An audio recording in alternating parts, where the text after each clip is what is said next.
président Ouattara. Hier, vous disiez président Gbagbo. Est-ce qu'on ne pourrait pas rester sur les titres d'anciens présidents, notamment sur ce plateau, parce que vous risquez, pourquoi pas, demain, de nous dire président Godreau. Donc, non, président Bétier. Non, pas du tout. Tout à l'heure, pour préluder ce que je disais, j'ai dit le président Laurent Gbagbo. Voilà, peut-être que vous n'avez pas prêté attention. Donc vous reprochez au FPI la roublardise du président Laurent Gbagbo. Voilà, le fait d'instrumentaliser cette jeunesse qui ne comprend pas forcément le débat des fonds pour assouvir, bien entendu, à ces désirs buesques. Qu'est-ce que vous avez compris aujourd'hui, vous, de ces débats de fond? Bon, parce que vous étiez jeune à l'époque et vous ne avez compreniez pas pas. été instrumentalisé à l'époque. Bon, d'abord, ok, donc j'aimerais qu'on me laisse ici la latitude de l'expliquer. Bien sûr. Bon, on n'a pas compris, donc allez-y, prenez. Il n'y a pas de souci. Allez-y. D'abord, le FPI, c'est un parti qui a trop menti à la Côte d'Ivoire. Moi, à l'époque, qu'est-ce que je disais lorsque je me battais pour que Laurent Gbagbo soit de prison? J'ai demandé à ce que le FPI ne parte pas en rang dispersé, il fallait qu'ils soient unis. Mais voici des gens qui veulent conjuguer la démocratie, qui eux-mêmes n'ont pas de pratiques démocratiques. Parce que quand on a des camps retranchés au FPI, quand on se suit sur les réseaux sociaux, quel exemple on donne à la jeunesse? Donc, je pense qu'il y a un problème d'abord à ce niveau-là. Hier, je leur ai demandé simplement de s'unir la tendance à Boudama Sangaré, Frère Boudama Sangaré, et la tendance à Finguessa, de s'unir avec un seul leader pour aller, bien entendu, conquérir le pouvoir d'État politique. Mais on ne m'a pas écouté, on m'a traité de tous les noms, on m'a tagué de traits, de vendus, etc. Donc ce n'est pas nouveau pour moi, c'est le thème que j'ai déjà entendu hier. Voilà. Maintenant, si vous voulez qu'on approfondisse, ça n'a pas de souci. Terminé. Quand vous avez terminé, vous nous faites signe. Mais ce que je veux dire, c'est qu'aujourd'hui, les membres du FPI, en tout cas ceux qui vous regardent aujourd'hui, est-ce qu'ils n'ont pas sur vous un regard selon lequel vous faites aujourd'hui le procès du FPI, peut-être parce qu'on vous trouve proche d'un autre mouvement, par exemple? Mais qu'est-ce que le FPI a apporté à la Côte d'Ivoire, concrètement? Avant qu'il fasse mon procès, qu'on me fasse le bilan du FPI. Parce que Laurent Gbagbo, une fois ici, dans un discours solennel, a dit que la Côte d'Ivoire avait suffisamment d'argent et qu'il arrivait à payer les fonctionnaires des pays aux alentours de la Côte d'Ivoire. Mais je peux savoir, on peut me parler de guerre, il n'y a pas de souci. Mais la Côte d'Ivoire était divisée en deux. La partie qui était sous contrôle gouvernemental, qu'est-ce que Laurent Gbagbo a réalisé de façon matérielle pour qu'on puisse le voir? C'est de ça qu'il s'agit. Aujourd'hui, je suis heureux de voir des pro-Gbagbo rentrer. Ça montre un peu l'immensité et la grandeur de l'homme qu'on appelle Alassane Ouattara. Parce qu'à votre époque, on ne rentrait pas. À votre époque, on disparaissait. C'est ça la réalité. Et aujourd'hui, qu'ils aient le courage de dire devant les Ivoiriens ce que le président Ouattara a fait ici en Côte d'Ivoire. Mais ils sont là, tous muets comme des capes. Et c'est dommage. Parce que la Côte d'Ivoire évolue. Et ils ont vu aujourd'hui. Et c'est que beaucoup parmi eux se perdent d'Abidjan ici. Mais ils n'ont pas le courage de le dire aux Ivoiriens. Donc j'aimerais dire que sur ce côté-là, il faut qu'on soit vraiment, vraiment clair et vraiment sérieux. Voilà. En fait, c'est bien que ce sont des propos propagandistes aussi, Johnny Pacheco. Alors, là, je vais m'arrêter là. Simplement pour dire qu'aujourd'hui, je vais faire cette vidéo. Voilà, on est pareil, le 21 février 2021. Voilà, vous avez reconnu, c'est le cyberactiviste Johnny Pacheco, un jeune Ivoirien. Voilà, qui était gendarme sous Gbagbo, et puis après il est parti en exil, il a vécu longtemps en Finlande, je crois, et puis là il est rentré récemment. Bon, il a une particularité, là, quand je montre en introduction sa vidéo, bon, évidemment, il y a beaucoup de choses à dire. Je dis même que lui, sa situation, on pourrait le montrer dans des cours de, comment on appelle ça, sciences politiques, et puis aussi, surtout, de sociologie. Mais oui, parce que il a passé son temps pendant des années, il était même un des rares comme ça, aller très loin pour invectiver, pour insulter, pour humilier le président Alassane Ouattara, monsieur Ouattara, comment on appelle ça, les gens qui sont au service pour donner toutes les richesses de l'Afrique à la France, voilà. Donc, ce sont des mercenaires, moi je les appelle comme ça aujourd'hui, voilà. Donc lui, il a été déçu, chagrin comme ça d'amour vis-à-vis du FPI, puisqu'il dit qu'il a milité pour la libération du président Gbagbo. Mais ce qui se passe, c'est quoi? C'est que, évidemment que moi je ne soutiens pas, comment on appelle ça, Johnny Pacheco. J'essaie de comprendre sa démarche. Pourquoi? Parce que quand on regarde dans les archives, on voit que il se battait contre la France. Mais aujourd'hui, il se bat plus contre la France. Donc ça veut dire que je dis, il ne s'agit pas de dire que tout ce qu'il dit est faux non plus. Parce que, par exemple, quand il dit qu'au sein du FPI, ils ne se mettent pas d'accord. Mais là, on ne peut pas lui donner tort. Et c'est quelque chose d'un élément qui est essentiel. Pourquoi? Parce que, d'une certaine façon, lui, il a passé son temps à le dire très souvent quand il faisait des vidéos. Mais si eux, ils étaient à suivre cette ligne-là, c'est-à-dire de se retrouver, de faire de manière à ce qu'ils parlent avec un discours commun, un discours unique, par qu'il y ait des dissonances ou qu'il y ait un affinguessant qui est un autre courant, et puis le courant canal historique de Gbagbo et tout ça, vous voyez, et ben ça fait qu'aujourd'hui, le FPI, moi ce que je crois souvent, je dis que les partisans de Gbagbo, ils sont rentrés en religion. Ils sont sortis de la politique et ils sont en religion. Et quand on est en religion, ben écoutez, c'est autre chose. Je dis même que je vais plus loin en disant qu'il y a aussi un manque de lucidité dans ce cas-là. Ben oui, parce que quoi qu'on fasse, la religion, c'est, voilà, on ne conteste pas. C'est comme ça. Et voilà, vous voyez. Alors que non, nous sommes en politique. Ce qui fait que ce garçon, moi je dois dire que j'ai regardé dans le passé ses vidéos, je ne regarde plus. Mais là, je montre cette vidéo quand il était invité parce que je trouvais intéressant ce qu'il dit. Il dit que le FPI, lui, il a prôné que parler d'une seule voix. Comment c'est que vous êtes divisé comme ça? Et regardez, aujourd'hui, il y a même la guéguerre entre les pros Simone Gbagbo, les pros Nandi Bamba, mais n'importe quoi. Vous voyez le niveau où c'est? Alors que la Côte d'Ivoire, c'est plus de 26 millions d'habitants. C'est un poids lourd en Afrique de l'Ouest. Voyez-vous? Au niveau économique, au niveau politique. Et puis, il a connu la prison. Il est toujours même en prison. Je dis, quoi qu'on dise, je dis, tant que M. Gbagbo ne rentre pas en Côte d'Ivoire, il est toujours en prison pour moi. Voilà. Il est juste sorti de, je sais pas, 9 mètres carrés, et puis maintenant il se retrouve dans un château, ou dans une villa, je sais pas, à Bruxelles là-bas. Mais en tous les cas, ce qui est sûr, c'est qu'il n'a pas la liberté qu'il devrait avoir. Voilà. Et ça, c'est de l'humiliation qui a atteint un niveau sans précédent. Voyez-vous? Et là, les partisans de Gbagbo, mais il n'y a aucune remise en cause. À la limite, ils sont souvent même à se dire, il y a deux choses. Soit ils t'écoutent pas du tout, ou soit ils te disent, cause toujours, tu m'intéresses. En gros, de dire, bon, mais ça va pas changer notre point. C'est pour ça, c'est suite à tout ça que je dis, non, ils sont rentrés en religion, ces gens-là. Ils sont en religion. Et moi, je peux rien pour vous. Bah oui. Non, parce que, franchement, s'il avait assuré, ou si le FPI, tous les gens qui sont à fonctionner avec lui, ils avaient assuré, on n'en serait pas là. Ben oui. Hein? Pourtant, un professeur d'histoire, donc il connaît toute l'histoire de la Côte d'Ivoire, il connaît l'histoire d'Afrique. Et la naïveté, donc... Bon, on peut dire l'erreur est humaine, mais ce qu'on ne comprend pas, c'est que j'ai dit, mais maintenant, là, il a passé le temps, 8 ans là-bas en prison, 9 ans, je sais pas, il est même toujours. Pourquoi, quand il a l'occasion de s'exprimer, il ne prend pas le courage à deux mains pour essayer de dire les choses? Quand il était au tribunal, la CPI, il disait des choses, mais c'est des contextes différents. Parce que quand il était devant les juges, il avait dit plein de choses intéressantes. Donc je crois que ses partisans, eux, doivent dire quoi? Ils doivent dire, oui, mais bon, il a déjà dit... Mais non, c'est pas pareil. Quand il est là-bas au tribunal, dans l'enceinte du tribunal, c'est pas la même que aujourd'hui, où là, c'est un homme libre, normalement. Et bon, moi j'ai soutenu dans le passé, évidemment, je suis pas le seul, hein, mais ceux qui avaient du bon sens, et puis qui étaient honnêtes intellectuellement, que c'était un procès politique depuis le début. Vous voyez, alors là, ils font le malin parce qu'ils ont des diplômes, ils sont enseignants et tout. Je suis professeur de droit. Mais oui, mais t'es professeur de droit, mais pourquoi ce minimum-là, tu ne le maîtrises pas? Parce que tu es malhonnête. Je sais pas, que dire? C'est un procès politique. Ou alors, tu t'y connais en droit, c'est vrai, mais là, c'est autre chose. Là, on est en politique, là. Voilà. Donc, moi, j'étais très fidèle à ça en disant que c'est un procès politique. Maintenant, là, c'est très flagrant, le fait que on le laisse pas rentrer en Côte d'Ivoire. Là, maintenant, c'est là, il commence à se rendre compte. Et au lieu de s'excuser et de dire, oui, c'est vrai, très tôt, vous avez... dit que c'était un procès politique. Non, ils font le malin et tout. Alors que j'ai dit, mais non, mais dans ce cas-là, quand c'est comme ça, j'ai dit, putain, on va sortir les archives pour voir qui a dit quoi, à quel moment. Et là, on ne va pas retrouver pour eux. Parce que non, mais parce que ils savent très bien que c'est des menteurs, voilà, c'est fatigant parce que compte tenu de l'enjeu, on n'a pas le temps à perdre. Quand les gens, un frère, un cousin, un ami, il a compris, faut l'aider et puis on avance. Oh oui, c'est pas ça. Et que comme eux, ils n'ont pas compris, eh ben ils veulent que le nivellement par le bas, voilà comment j'appelle ça. Voilà. On fait le nivellement par le bas, n'importe quoi. Et les autres en face se moquent de nous. Vous vous rendez compte? Il y a des peines des prisons, et une humiliation comme ça qui est très grande, et puis la notoriété de M. Gbagbo vis-à-vis de la jeunesse africaine. Et là, il n'y a pas de retour. Bah oui, quand je dis il n'y a pas de retour, je veux dire qu'il ne répond pas par rapport aux attentes. Bah, regardez simplement un exemple simple. Je reviens toujours là-dessus parce que ça a l'air de rien, alors que c'est hyper important. Il donne une conférence, enfin, il donne une interview à Denis Epoté qui est des TV5. Quand bien même elle serait camerounaise, mais elle, c'est dans le système. Voilà, évidemment. Quand j'aurai le temps un jour, je vais faire justement des vidéos sur ces gens-là. Magloire, Denis Epoté, tous les Africains là qui travaillent dans les médias français, parce que je dis que vous devez la fermer le moment venu. Pourquoi? Parce que vous êtes dans le système, il faut pas faire, parce que c'est des gens qui veulent essayer de jouer les collabos, et puis après, le moment venu, ils vont essayer de, non, à mon enfant, faut arrêter, parce que moi je mesure le risque que chacun a pris, voilà. Ceux qui ont pris beaucoup de risques, qui ont été pourchassés, notamment devant les tribunaux, par rapport au courage qu'ils ont pu avoir, voilà, ils ont du mérite, ils ont du respect, et il n'y a rien à dire. Or que les autres là, qui ont été dans le confort tout le temps, je dis, mais non, arrêtez.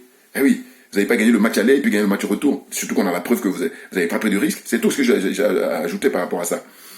Donc, j'ai dit, il aurait dû prendre soit une chaîne panafricaine, francophone évidemment, et puis il pourrait pu prendre même dans les autres pays, c'est-à-dire les pays anglophones par exemple.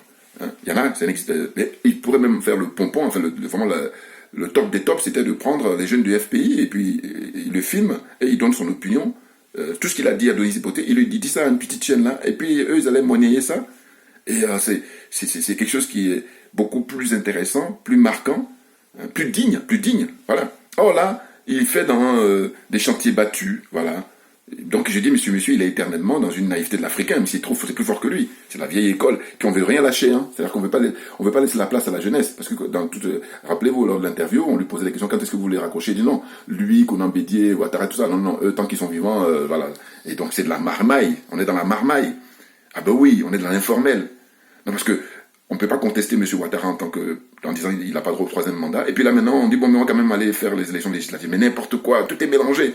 Et c'est pour ça que j'ai dit dans ma vidéo précédente, j'ai vu le thème que j'ai utilisé maintenant en y réfléchissant, j'ai dit, là, on est dans l'usage caricatural de leur savoir, des savoirs et des connaissances de ces gens-là. Voilà.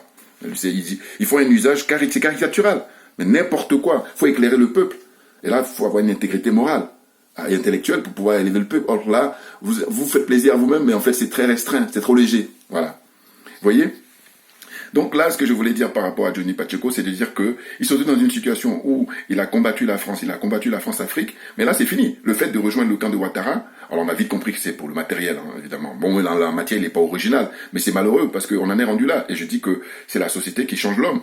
Ben oui, parce que si, quand il soutenait Gbagbo et le FPI, les choses se passaient hyper bien, et puis d'ailleurs il n'est pas le seul, vous voyez, il y a des gens même qui ont eu à bouffer beaucoup l'argent de M. Gbagbo et qui sont allés chez Ouattara. Donc c'est pour ça que je dis ceux qui veulent en vouloir Johnny Pacheco, je suis désolé, moi je suis pour la justice. Donc je veux dire qu'il ne s'agit pas de dire que Johnny Pacheco il a bien agi, non.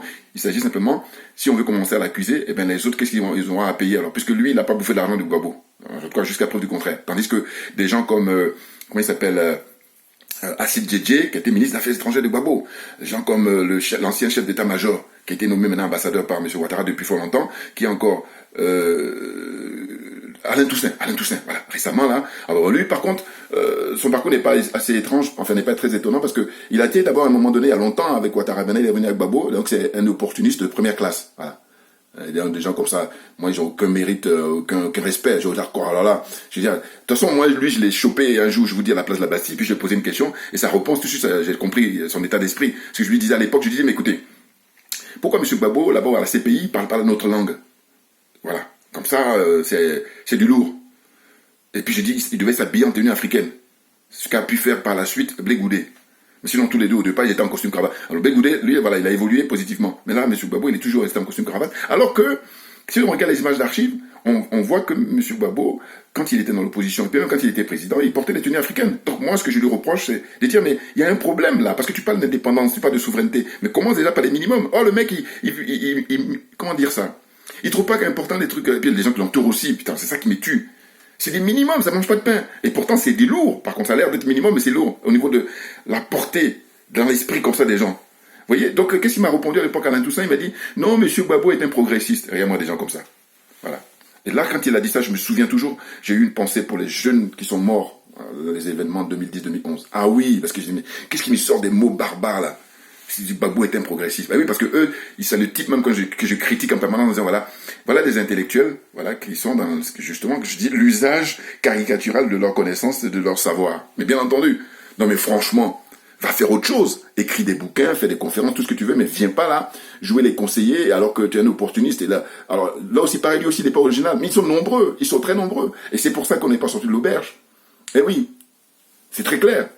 Franchement, des minables. Je suis désolé. Ah bah oui, non. Moi je dis, quand tu vas faire ton business privé, j'ai du respect. Qui suis-je pour dire quoi que ce soit? En revanche, quand il s'agit de l'argent public, parce que c'est de ça dont il s'agit de l'argent de tous les citoyens, mais je dis, mais on est en droit de vous demander des comptes. Non, parce que c'est criminel. Regardez les conséquences. Des gens qui n'ont pas à se soigner, des gens qui n'ont pas à manger, qui traversent la Méditerranée. Là, ça me vient à l'esprit, je vais faire une vidéo là prochainement sur les demandes des visas. Regardez. Comment on peut, les pays francophones, demander des visas pour venir? Et c'est d'ailleurs à cause des visas que les gens meurent dans la Méditerranée depuis des décennies. Ça, c'est de l'humiliation encore. Il y a tellement... Franchement...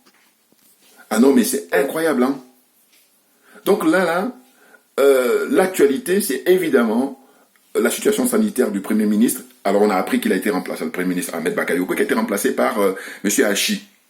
Donc j'écoute évidemment la vidéo du frère Isaac Kofi qui a sa chaîne là, qui est très bien, hein. Moi j'aime beaucoup parce qu'il a beaucoup d'humour, enfin j'aime son humour, parce que vous savez l'humour c'est toujours, voilà, c'est subjectif on va dire, voilà, il y a des gens qui n'ont pas apprécié, mais moi j'aime beaucoup, parce qu'il me fait rigoler quand il parle, il dit Monsieur Ouattara, voilà, maintenant il a abandonné le champagne, maintenant il s'est noie dans le whisky, voilà, par rapport à tous ces soucis qu'il peut avoir là actuellement, parce que notamment quand lui fait des vidéos là, Isaac Kofi, bon, il balance plein de trucs et tout, et puis il a un parler vrai, moi c'est ça qui m'intéresse, tourne pas autour du pot, voilà, ça me plaît. Voilà. Mais cela dit, bon, eux, ils sont très ivoireux. Moi, je suis plutôt panafricain, ce qui fait que, voilà, je vais dire que je ne rentrerai jamais dans le fait de dire, non, mais il est du Burkina. Non, c'est pas mon propos. Mon problème, c'est de dire, écoute, tu es le bienvenu en Côte d'Ivoire, c'est vraiment le minimum quand on se fait panafricain. En revanche, le combat, il est face à la France-Afrique. Qu'est-ce que tu fais pour aider le peuple? Qu'est-ce que tu fais pour aider le peuple ivoirien, le peuple malien, le peuple burkinabé, le peuple béninois, le peuple tchadien, le peuple du Niger, le peuple du Congo-Brazzaville? Congo-Kinshasa aussi, mais bon, eux c'est des colonies. Enfin bon, les Français même, ils lorgnent aussi, puisqu'ils ont signé un accord récemment là, avec le président, là, comment il s'appelle voilà, j'oublie son nom là, actuel président de RDC là, voilà. Bon, il a l'air quand même d'être un petit peu à évoluer, hein, bon, cela dit. Mais le chantier est tellement vaste que là, quand on écoute justement, dans ma vidéo précédente, quand j'avais montré, comment on appelle ça, Seigneur Rochero, voilà, Taboulé, voilà, très très grand musicien de RDC qui est parti, mais il a un parler franc là. Vraiment, ce qu'il a dit, ben, ça reste intemporel. Et oui, regardez ce qu'on voit aujourd'hui. Donc, en gros, c'est ça. C'est comment ils vont se comporter là pour les jours qui viennent, hein, avec les élections législatives prévues le 6 mars 2021. Donc, grosso modo, ça veut dire quoi? Ça veut dire dans un peu plus de 15 jours là maintenant. Vous voyez, la campagne électorale va démarrer, je crois, le 24 février. Mais Patrick Hachi, j'ai bien aussi, il y a un autre frère qui a appelé, qui a dit, mais non, c'est une dame. Elle a bien parlé, elle a dit, mais Hachi, là, lui, il est là juste pour le matériel. Il est vraiment le type, c'est-à-dire que il inquiète personne. Donc Ouattara va le mettre toujours en tant que remplaçant, parce que pas d'état d'âme. Voilà, il va être là, parce que lui, pour lui, faire de la politique, c'est occuper des postes. Donc c'est un simple fonctionnaire. Mais je dis, ben dans ce cas-là, enfin bon, quand même, tu as un poste important, parce que Premier ministre intérimaire, même poste de ministre, c'est que tu es quand même chef de l'administration, que ce soit l'éducation nationale, que ce soit l'intérieur, que ce soit la défense ou les affaires étrangères, ou bon, tous les ministères. Je dis, mais c'est quand même des postes hyper importants dans la vie politique. Et ces gens-là, non, c'est le confort de vie. Voilà. Une grosse bagnole, une grosse berline, avec les avantages qui vont avec, les voyages gratuits. Voilà. Et comme dit le frère Alain Toussaint, il a fait comment? Non, il m'intéresse pas, lui. Isaac Kofi, voilà. Isaac Kofi, il dit, voilà, c'est l'argent, voilà. Et puis les femmes, voilà, ils sont là. Et puis là, ils sont dans une situation où on ne sait pas qui est le prochain, hein, pour se faire empoisonner, là, dans l'environnement, là. Voilà. Mais vous vous rendez compte? Mais c'est incroyable. Je veux dire, ça donne froid dans le dos. Même Johnny Pachuco, là, il n'est pas à l'abri. Ah oui, parce que, tôt ou tard, il va y passer. Parce que eux, en fait, ils ont l'apparence d'êtres humains, mais ce ne sont pas des êtres humains. Soyons d'accord. Mais oui. Non, parce que tu peux pas venir à la tête d'un pays et puis vouloir dire que non, c'est toi qui as le droit de citer et que les autres, ils ne comptent pas. L'homme noir, l'homme africain, on a connu, vous voyez, c'est ça qui est vraiment marquant. L'esclavage pendant 400 ans, 500 ans. Faut le rappeler constamment, parce qu'on se dit, mais comment ça se fait que les gens, ils réalisent pas par rapport à tout ça? On est maintenant en plein colonialisme et néocolonialisme, et puis eux, maintenant, ils ont remplacé les blancs, et ils sont même pires. Parce que le blanc, encore, on dit qu'on a une couleur différente, donc c'est des étrangers, c'est des gens qui viennent de loin, mais toi, tu fais du mal à tes semblables, tu fais même pire, parce que les empoisonnements et tout ça. Alors, en tout cas, c'est pareil, voilà. On peut pas dire qu'ils font moins, mais on peut pas non plus dire que, voilà, on peut pas dire qu'ils font moins. Si on veut essayer de rentrer vraiment dans le fond du débat et puis mettre les responsabilités et puis vérifier qu'est-ce qu'ils font exactement comme mal, mais il y a que eux, c'est une circonstance aggravante. Bah oui, parce que normalement, compte tenu de ce qu'on a vécu, compte tenu de tout ce qu'on nous fait, on continue à nous faire subir, ils devraient être là, normalement, pour en tirer les leçons, alors qu'ils font pas. Eux, c'est un peu que si vous prenez au niveau de faire du sport, ben ils se mettent dans le camp adverse, alors que le camp adverse nous inflige déjà pas mal de buts, et ben bon, c'est facile, évidemment, ben, on est d'accord. Donc, des gens comme nous, on a beaucoup plus de mérite, voilà. Et je demande simplement à toute la population, à tout le peuple, ben, il faut soutenir chacun de nous, parce que chacun de nous a une énergie qui lui est propre. C'est la nature qui nous a doté de ça. Voilà. Et faire preuve de ça, c'est faire preuve d'intelligence et du vivre ensemble, pour qu'on soit tous gagnants. Ça va toujours être mon discours, parce que j'ai pas autre chose à dire, c'est ma façon de voir les choses. Et ceux qui me suivent, vous comprennent bien. Voyez-vous? Donc n'hésitez pas aussi, pareil, dans les commentaires, chacun donne son point de vue, c'est tout l'ordre naturel des choses. Et surtout, partagez les vidéos au maximum, mettez des pouces. Comme je vous dis, je suis là de retour là, parce que moi, mon combat, mon cheval de bataille, c'est contre le franc CFA, c'est contre les bases militaires françaises.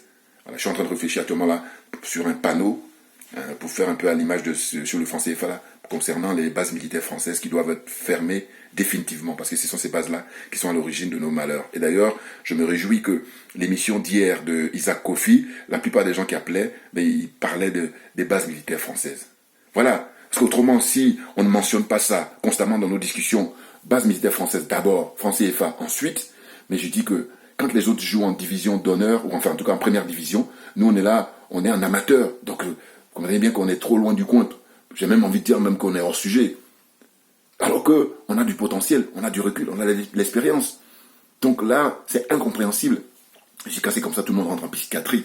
Ah oui, il faut aller se faire soigner là, il y a un problème. Comment ça se fait? Comment ça se fait? Mais pareil, les vidéos permettent justement de pouvoir réfléchir petit à petit et puis les choses vont avancer naturellement. Mais c'est clair. Mais oui. Ah oui. Donc gardez le cap, on lâche rien. Évidemment, on est très motivé parce qu'on est dans la vérité. Il n'y a rien d'autre. Le mensonge, il prend l'ascenseur. Mais la vérité prend l'escalier. Mais la vérité est en CDI, en contrat à durée indéterminée. Donc c'est elle qui, naturellement, prendra la place qui lui revient. Voilà. Merci à tous pour votre attention. Merci bien. Et à très bientôt. Merci.